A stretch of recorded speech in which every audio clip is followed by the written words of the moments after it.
It's a shock, complete shock, and disbelief. Now at 11, tragedy on campus. At least 2 people are dead and 9 hurt after a mass shooting at Brown University.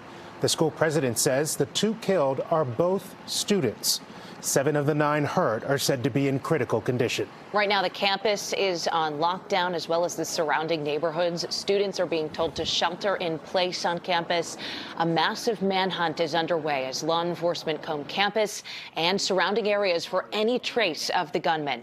And just within the past 20 minutes or so, officials released this video believed to be of the shooter leaving the scene of the crime. You can see them taking a turn there onto the street. They're still working to identify who that could be and where they could be. Good evening. Thank you for joining us. I'm Amelia Fabiano. It's a difficult night. I'm Glenn Jones. Let's give you a better idea of where this happened. Brown University's campus is a significant part of Providence, Rhode Island, on the east side of the city in the College Hill neighborhood. The shooting took place at the Barris and Holly Engineering and Physics building. That's off of Hope Street. President Trump has been briefed on the shooting. He said this after arriving at the White House on Marine One.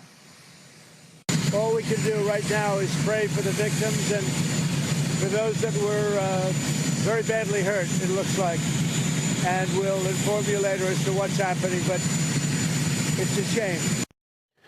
We have team coverage tonight from the Brown University campus, beginning with NBC 10's Erin Logan. She has the latest from law enforcement. Erin.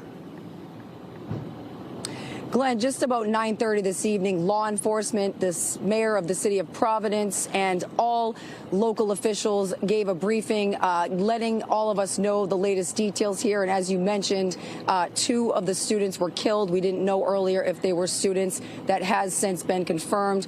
And 7 of the 8 people are students as well. Later in the night, they realized that there was a 9th person that was injured, but it's unclear if that person was a student. And earlier, like I said, there was a press conference. The mayor very emotional, worrying for the people in the surrounding area, but hopeful that with some decent information that they received throughout the night, that they will indeed find and track down that shooter. They're asking people who may have video camera footage, doorbell cameras in the surrounding area here in Providence, in the Brown University campus area, to go through it and see if you may see something. I'm not sure if you guys had that video at the top of the show that was released. There is video of a person leaving the area where the shooting happened in the engineering building. They're unclear right now if there was footage of him inside the building. All you see is him leaving the building, dressed in dark gray or black. They believe that he is in his 30s. They have not tracked him down yet, and it's just a very intense situation here. Here's a look at the update that we got earlier this evening, just about an hour and a half ago.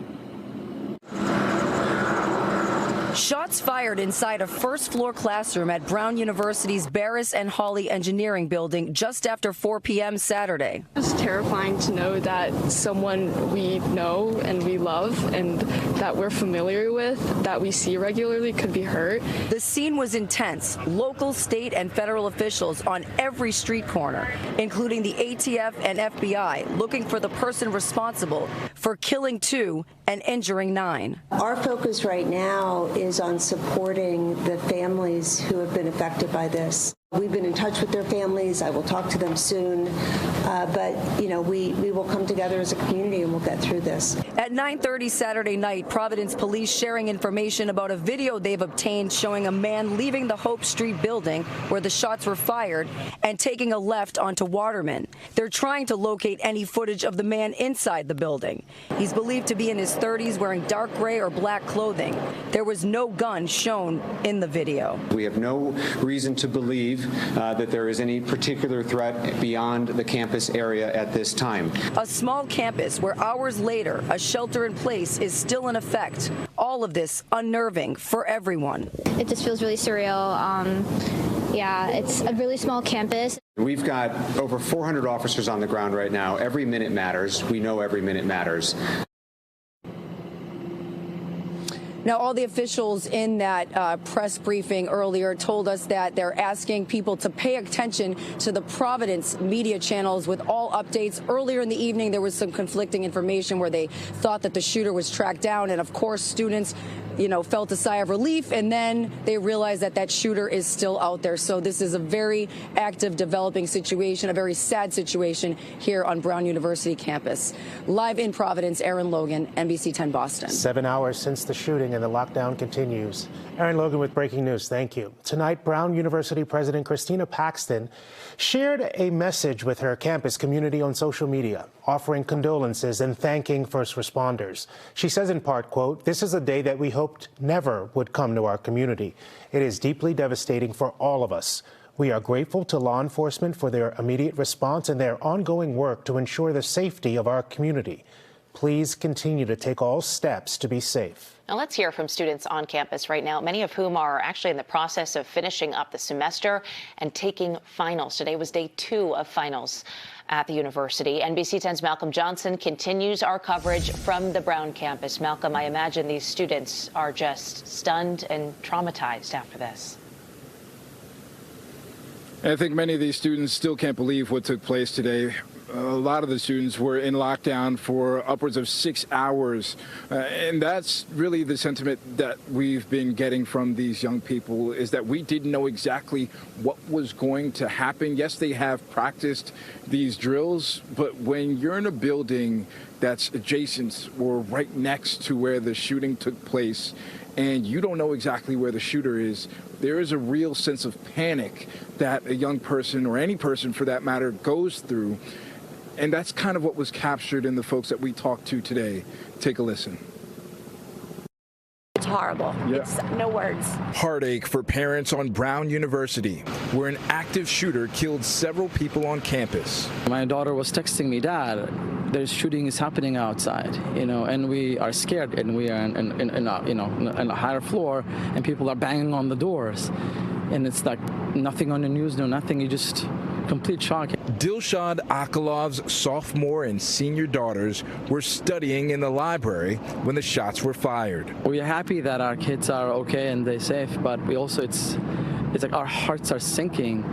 Have sank to, it's hard to describe with words what happened tonight. Faculty providing safety for students in the Nelson Fitness Center, just blocks from where the shots were fired. Staff members, went through the building to make sure that people got out of the pool, people got out of the locker room, they got out of all the other spaces so that we could be in the most secure one. Public safety locked the doors that we could not lock, and then we locked ourselves in, and we stayed there until an officer came and gave us some updates. Yeah, so that was a staff member who was really just going to the gym on her weekend so she could get a workout in, and then was thrust into action immediately to help try and get young people throughout the entirety of the Nelson Fitness Center to go into their shelter in place. And so right now we have a number of students who have been brought here by shuttle who are going inside of this athletic center just behind me here, each of them being asked who they are to provide some identification and also tell them what year student they are as well. So that's law enforcement conducting those early investigations and then searching their bags and their belongings before they are admitted, each one of them walking out with the small wristband that we've been seeing on the young folks as they have been able to leave the premises here. They are not able to leave until they provide exactly where it is that they are going and allow for the folks who are overseeing things here to feel confident and comfortable with where they will be heading next. So this is very much an emergency situation as this suspect remains at large, but here in this one specific part of campus, there is a lot of safety within the student body because of the amount of law enforcement that we're seeing here. We're live tonight reporting at Brown University. I'm Malcolm Johnson, NBC 10 Boston. 10,000 students at that school. It's been a difficult day for all of them, Malcolm. Thank you. As the Brown University community mourns, messages of support are coming in from across the region. In a post on social media, Massachusetts Governor Maura Healey writes, quote, "My heart is with Brown University and the city of Providence, and I'm praying for everyone impacted by this tragic act of violence. Mass State Police are in close contact with Rhode Island officials, and I've been in touch with Governor Dan McKee to offer our full support and assistance."